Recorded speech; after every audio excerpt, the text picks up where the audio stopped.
Meus queridos amigos, vamos mais uma vez pedir a Deus que nos ajude ao estudo da noite. Nós que vamos falar, e aqueles que nos ouvem, que Deus lhes dê sensibilidade para armazenar a longo prazo no coração conceitos do Evangelho que são pelos Espíritos trazidos para nós.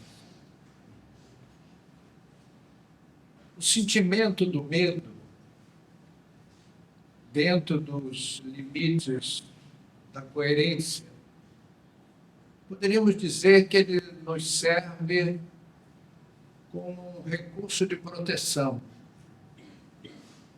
Shakespeare usou uma das suas célebres expressões, diz o notável teatrólogo, que o homem teme o desconhecido. Isso é uma grande verdade. As próprias leis naturais nos levam, nos conduzem a agirmos com cautela ante o desconhecido, até que nós possamos dominar o desconhecido e, desfeito o mistério, nós nos sentimos seguros e o medo desaparece. No destemor ilógico começa o capítulo da insensatez. Os chamados esportes radicais, pondo a existência humana em alto risco, tem ceifado a vida de muitos. E o homem, no afã de emoções fortes, malbarata um valor, uma doação divina para a humanidade, que é o corpo humano. É um suicídio inconsciente a pedir reparações futuras. Não faz muito tempo, nós vimos no noticiário, assim, com grande pesar, um jovem comerciante do Paraná gostava de alpinismo. Era casado com uma jovem esposa, tinha 3 pérolas em casa, 3 lindas crianças. E ele, uma vez por ano, tirava férias e ia praticar alpinismo. E resolveu, naquele ano, e não faz muito tempo, escalar um monte na Cordilheira dos Andes. O tempo, no auge daquela montanha, bastante difícil de ser escalada, o tempo mudou e ele despencou de uma altitude muito grande. Quando chegou embaixo, estava morto. Agora vejam, amigos, uma pessoa perder a vida assim por um lazer que não serve para nada, não serve a ninguém. E deixar uma jovem mãe exposta ao mundo com 3 crianças pequenas. E chamam isso de esporte. Por isso nós usamos a expressão suicídio inconsciente. É aquele suicídio em que a pessoa não tem a intenção de matar-se, mas age e perde a vida. É a falta de coerência. Por isso que dissemos que o destemor é o começo do capítulo da insensatez. E os esportes radicais aí se incluem. Nós tememos não somente a as coisas desconhecidas, como diz Shakespeare. Nós tememos também o conhecido, aquelas coisas sabidamente temerárias para a nossa segurança. Esses nós também não amamos muito. E nos agarramos com a esperança de que esses acontecimentos dolorosos nunca cheguem. Usamos a nossa criatividade como elemento de defesa, para que fiquemos distantes dos fatores de risco. E é por isso que as leis naturais vêm em nosso socorro, com o instinto de preservação da vida, está na própria natureza. Então, a própria natureza nos dá aquelas orientações para nós nos defendermos. Nós usamos roupas leves no verão, usamos agasalho no inverno, guarda-chuva na chuva, e evitamos sair em São Paulo à noite, porque a madrugada paulistana não está oferecendo muita segurança, até para os policiais. Eles são grandes vítimas da situação de risco que vivemos na megalópolis paulistana. O sentimento de medo, ele nos prepara para o perigo. Dele derivam a fuga. Se você não tem solução, melhor é sair, que é não sair à noite nas madrugadas de São Paulo. Isso é uma fuga. Ou nos prepara para uma defesa ativa. Botar grades, chave com 8 voltas, alarme, câmeras, e vai por aí. É a defesa ativa. Não fosse sentimento de medo, nós ficaríamos vulneráveis. Então, o sentimento de medo racional, ele vem a nosso favor, porque nos torna cautelosos. Nós, meus amigos, temos... O medo faz parte, a emoção faz parte do ser humano. Às vezes a gente vê, poxa, o inglês é um sujeito frio, não tem emoção. Não é verdade. Inexiste, a não ser o doente mental. As pessoas mais ou menos saudáveis são dotadas de emoção. Há aqueles que são extrovertidos, mostram as emoções. Das emoções na flor da pele, é o tipo latino. Mas o tipo nórdico é mais fechadão. Ele tem emoção, mas não externa. Cada povo tem a sua tendência. E é esse conjunto maravilhoso que nos encanta na obra divina. Há, todavia, aqueles indivíduos que acabam acumulando muitos medos mórbidos, passam a temer tudo, ou quase tudo, criando as manias. Aí é a mania de isolamento. A pessoa teve um desconforto com um amigo, bom, agora eu não tenho mais amigo nenhum, porque amigo não merece confiança. Não é verdade. Não se pode generalizar.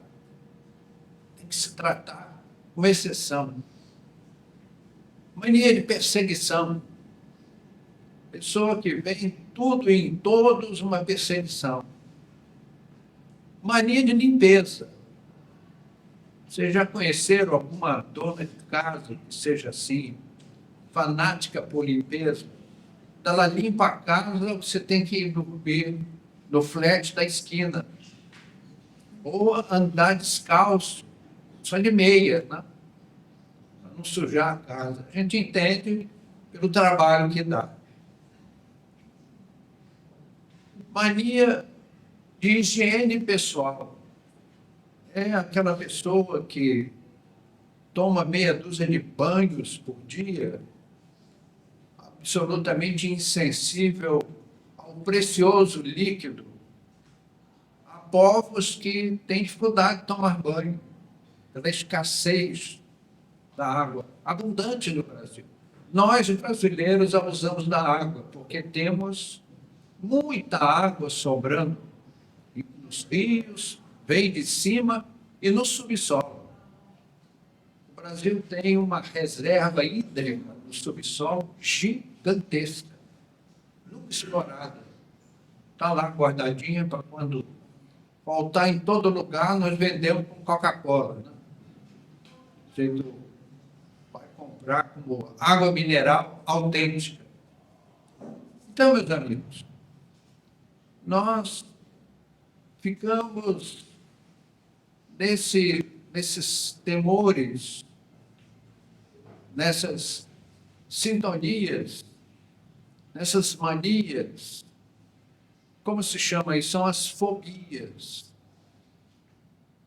É o medo, é a aversão invencível, o medo mórbido. A própria Bíblia não passou incólume ao sentimento do medo. No primeiro livro do Pentateuco Mosaico, encontra-se aquela expressão em que Deus perguntou ao homem Adão: onde estás? E o homem Adão respondeu: eu tive medo porque estava nu e me escondi.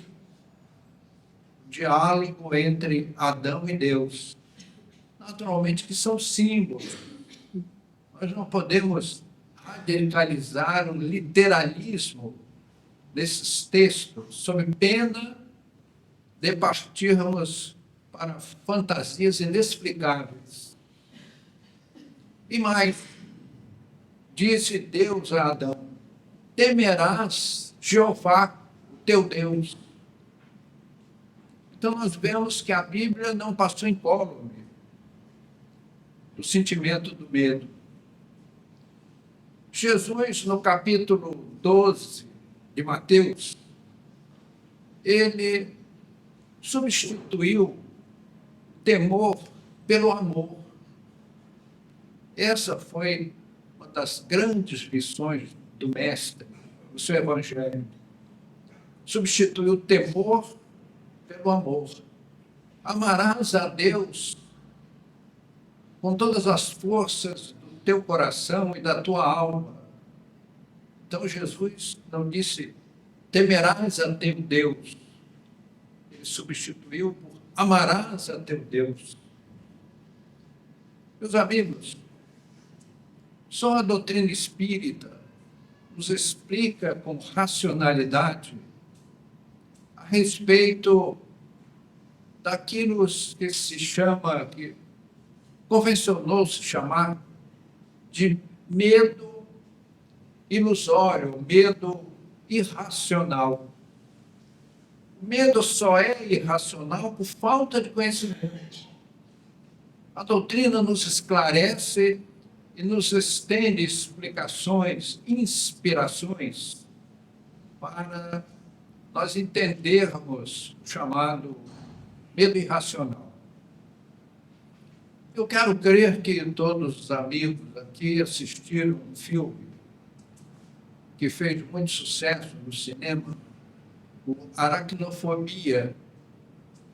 Vira e mexe, a TV a cabo repete esse filme, Aracnofobia.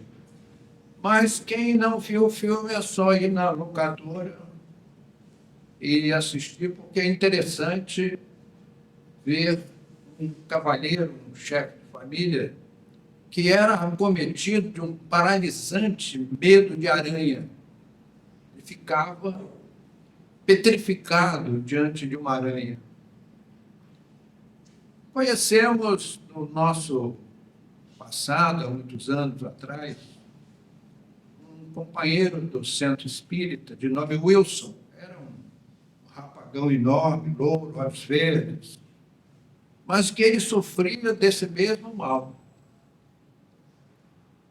Essa dificuldade que, segundo os seus pais, veio da mais tenra infância. Desde pequenininho que ele tinha medo de aranha ou qualquer outro animal, qualquer outro bicho, que tivesse cara de aranha ou jeito de aranha. Então, só a doutrina espírita explica isso. Eu fui com esse amigo visitar um sítio de um companheiro da casa espírita, a convite. E lá chegando, estávamos numa varanda grande da casa do sítio, conversando ali, desfrutando um domingo muito feliz. E quando, perto do almoço, a esposa desse senhor, que era dono do sítio, veio com um balde para falar com o marido que ela ia preparar um complemento para o almoço. E mostrou um balde cheio de caranguejos, bicho assim, um em cima do outro, dentro do balde.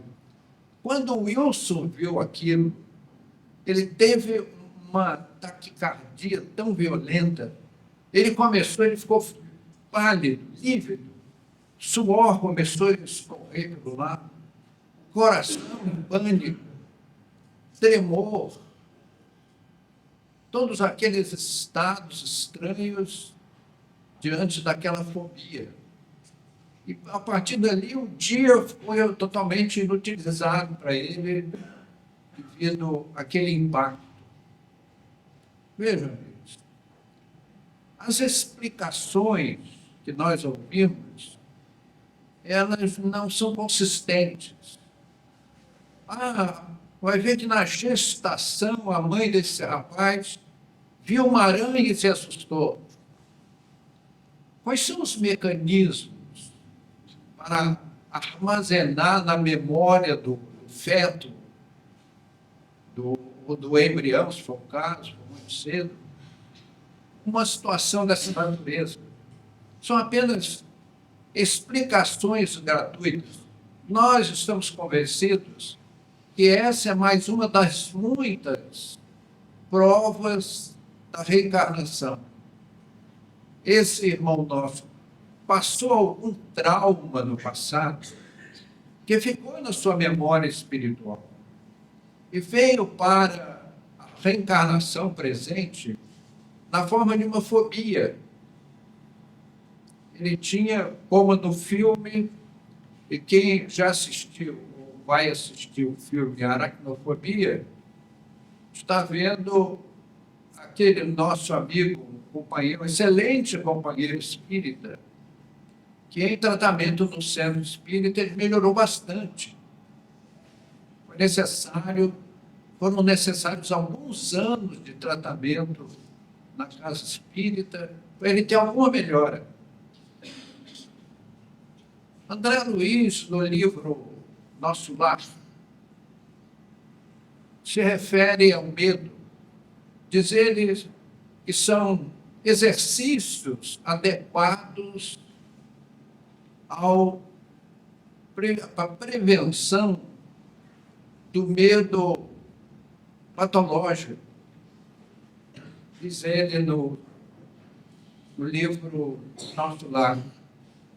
E acrescenta vidas humanas estranguladas pelo terror nas suas emissões, nas suas vibrações bastante prejudiciais.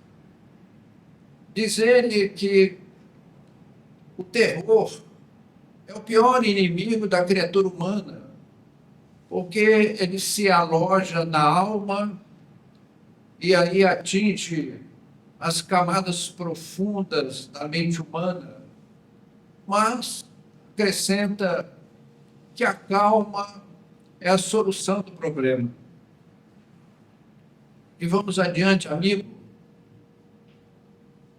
Até quando você vai ficar na situação de temor ante o desconhecido. O fantasma do terror é um prenúncio de enfermidade, é a falta de confiança nas origens da vida. E nós apelamos para aqueles irmãos que guardam temor doentio no coração, para que se encharquem de esperança na construção do futuro. Meus amigos, quando os psiquiatras e os psicólogos tiverem o esclarecimento espiritual através da doutrina espírita, darão saltos nos tratamentos especializados.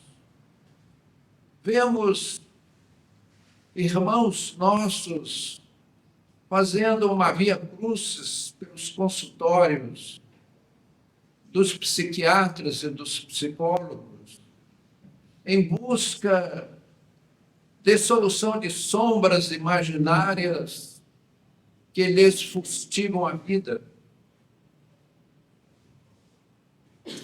Terrores noturnos, síndrome do pânico e outros estados mórbidos são consequência de um passado que conhecerão alívio através das técnicas modernas da medicina psíquica, esclarecida espiritualmente pela doutrina. Aqueles espíritos culpados, reencarnados na Terra, conhecerão alívio de suas angústias, mesmo que cercados por desafetos espirituais. Nós, todavia, amigos, haveremos de praticar o perdão recíproco entre ofendidos e ofensores. O único caminho para conhecermos a paz de espírito, a paz de nossas almas. Os tratamentos médicos são necessários e nobres para o socorro às células humanas. Entretanto, amigos, temos que ouvir o Cristo, ouvir as suas mensagens, estudarmos o Evangelho do Senhor para nos transformarmos intimamente. A única forma de prevenirmos ações futuras a nos trazer traumas reencarnatórios e sofrimentos subjetivos, como o sentimento do medo. É muito difícil falarmos de medo, porque não existe a expressão medo, medinho, medão. Nós somos obrigados a adicionar ao substantivo medo um adjetivo qualificativo que nos dê a expressão necessária, como o medo mórbido, que são as fobias que estamos estudando na noite de hoje, nesse terreno. Os médiuns e doutrinadores espíritas precisam estar atentos para o sentimento de medo.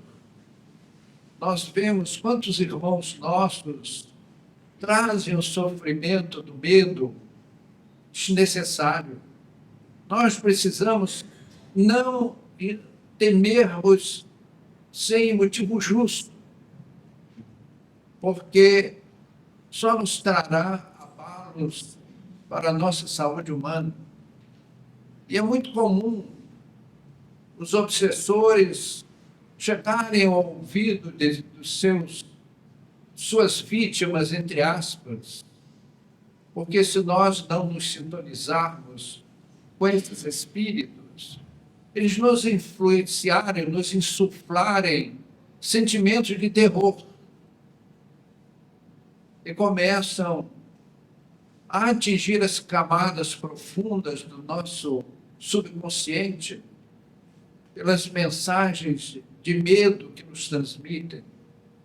E nós vamos nos tornando pessoas medrosas.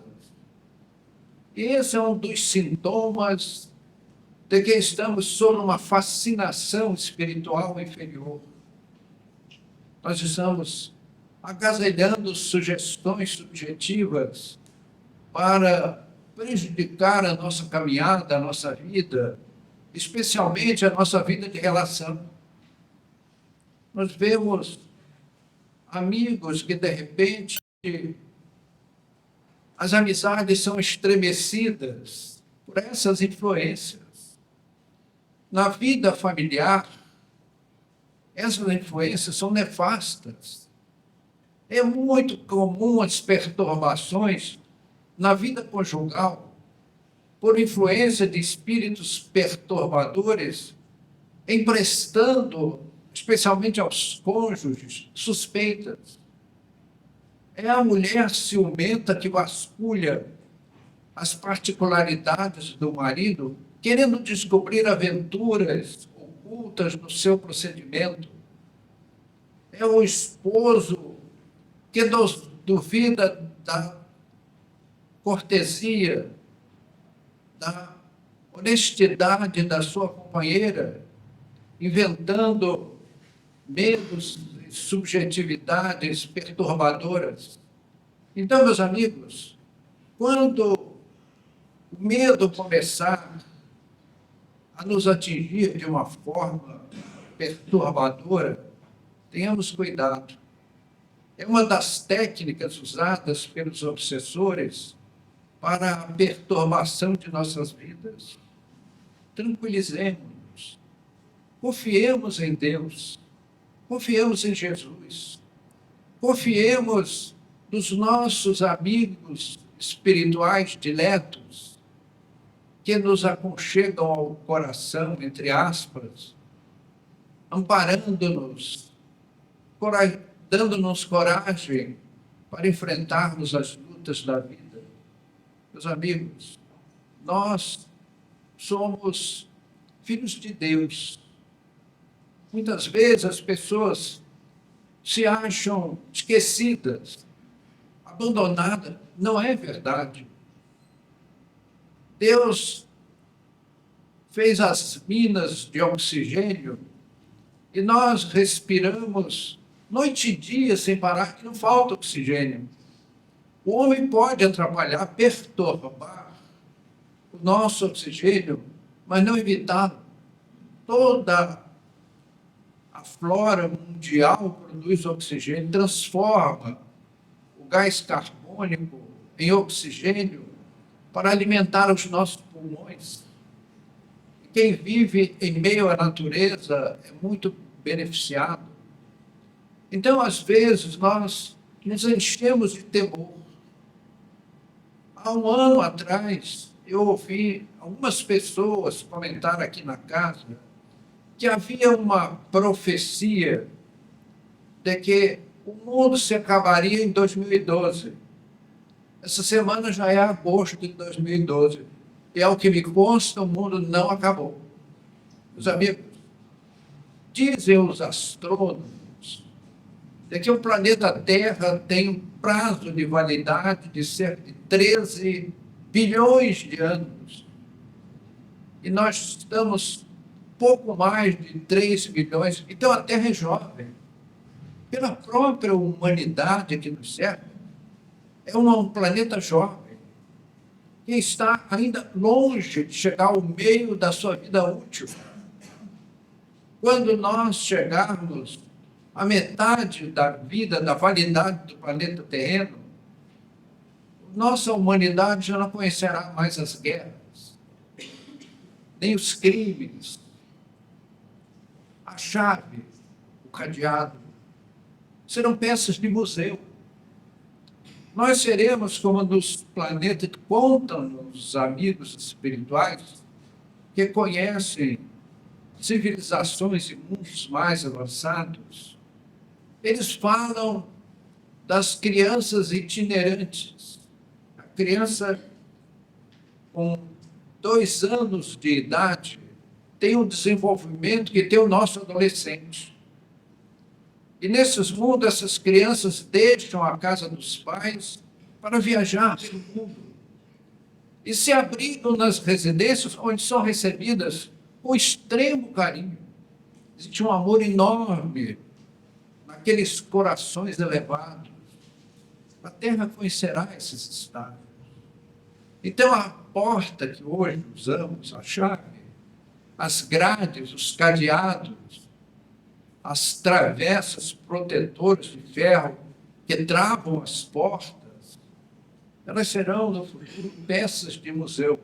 Então, quando aparece alguém tentando levar uma mensagem de medo às pessoas, de que vai vir um cometa que vai se chocar com a Terra, isso é uma grande bobagem, porque o sistema cósmico é trabalhado por uma engenharia sideral inimaginável para o homem terreno.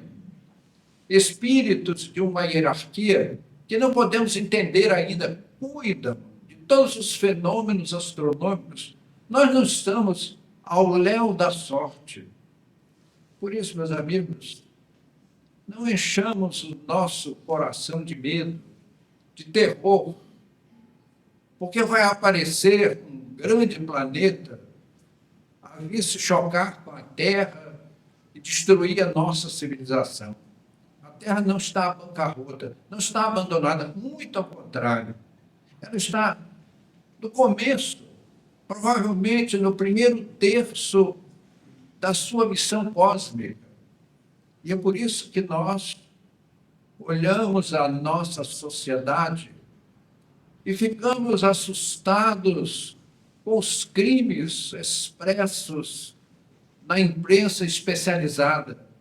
São quadros dantescos, dolorosos, mas são situações de um planeta ainda primitivo, não na sua constituição física, mas na maturidade dos seus inquilinos. A Terra é um condomínio ainda em formação, em que os condôminos estão num processo educativo para viverem felizes mais adiante. No futuro, nós olharemos este ano de 2012 como uma época primitiva, como olhamos as idades remotas dos homens das cavernas, quando éramos ainda mais embrutecidos, quando éramos o antropopiteco, aquele que já era homem, mas que ainda subia nas árvores. Nós estamos já a grandes passos em direção à civilização futura que nos aguarda, quando todos nós seremos verdadeiros irmãos uns dos outros. Então, quando aparecem essas notícias tentando imprimir o medo nas pessoas, para que as pessoas se perturbem com o terror, nós devemos entrar por um ouvido, sair para o outro e não dar a mínima, porque tudo que nos cerca, tanto nas expressões microscópicas, como nas expressões macroscópicas do universo, está sob o sábio controle de inteligências. A Terra não está aí rodopiando em torno dos seus eixos, do seu eixo imaginário e em torno do Sol por acaso. Inteligências que escapam ao nosso entendimento conduzem a vida planetária. E nós estamos sob a tutela dessas inteligências majestosas que nos amam, que nos veem como irmãos mais novos, que eles devem amparar, apoiar, emprestar meios para o nosso engrandecimento espiritual. O que desejam esses espíritos grandiosos é a nossa alforria espiritual. Que nós tenhamos a nossa lei áurea de espíritos ainda engatinhando no progresso da espiritualidade maior. Meus amigos, não ao medo mórbido, não ao pavor, não ao terror, para, pelo menos, preservar a nossa saúde. Que Deus nos abençoe e nos guarde. Muito obrigado.